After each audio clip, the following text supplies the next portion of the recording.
Hi,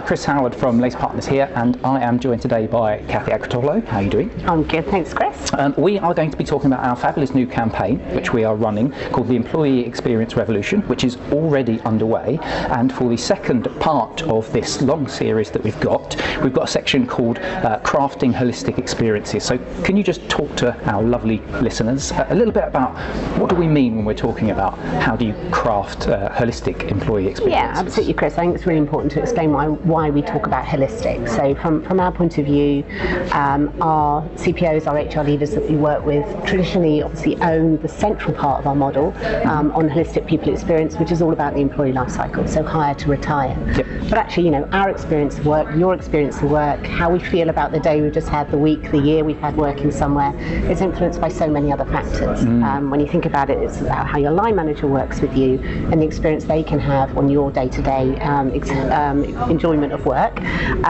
It's about the physical environment you work in, whether that's an office, whether it's home, whether it's the manufacturing site that you work in.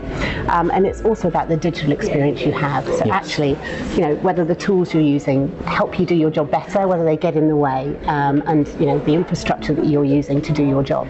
So that whole digital experience, human experience, and the physical experience all influence how we operate at work. And then you've also got the broader context. So actually, the business that you work for, how much you align with its purpose and its values, how much the leadership of that business influences your experience, and also then how much you feel alignment or in tune with the customer base that you're supporting. So that customer centricity also impacts your experience at work. So when we talk holistic experience, we're looking at all of those factors because they all play such an important part in how we experience work and how we feel about work.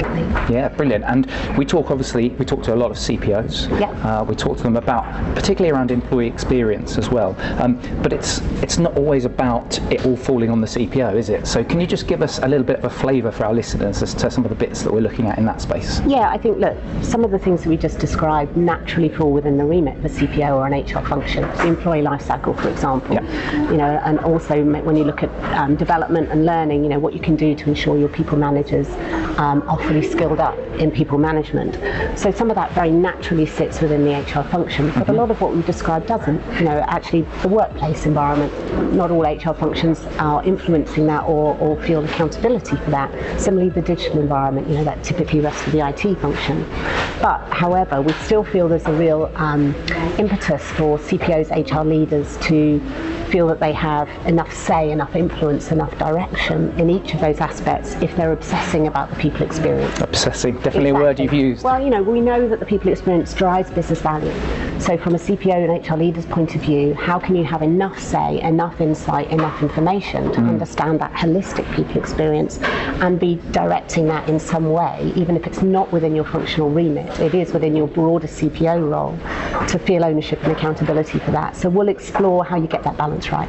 So lots of interesting bits of content that we'll be producing over the next few weeks, which hopefully you'll enjoy. You can of course get access to it across the Lace Partners website. We have a specialised section for that, and if you want to keep in touch with all the latest developments, there's also a little form that you can fill in where we will send you at the end of each of our sections some of the interesting content that we've released. So thank you very much.